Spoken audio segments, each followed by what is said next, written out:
I saw this on YouTube, and number 3 down there made me think of something funny that happened when I was a boy. Right there you can see it says 23 million Americans think that chocolate milk comes from brown cows.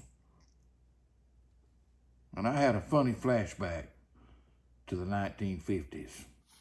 Way back at the turn of the century in 1950, 51. 1950, I was 1 year old.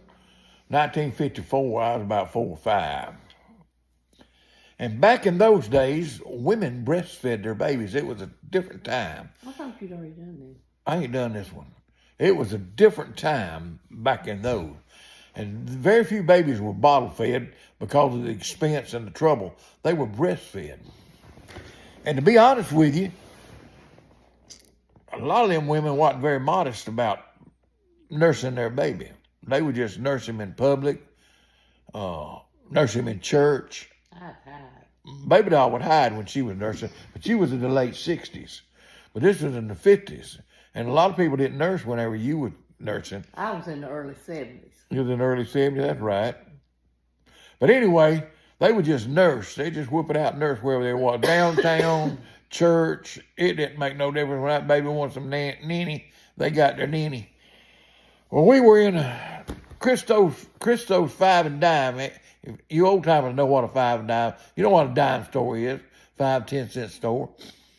And me and my brother was over there scoping out the toy section of the 5 and dime store. And this black lady come down the aisle there with her little old black baby. And it was just a fussing. So she got along just before she got to us. She whipped out her breast and went to feeding that black baby.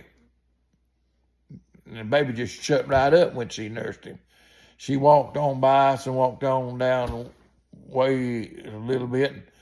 My brother looked at me and says, "Do you reckon black babies get chocolate milk?" Mm-hmm. I thought just a second. I said, "Well, if they do, it ain't fair. God didn't treat us right." Hey, God didn't treat us right if they got chocolate milk.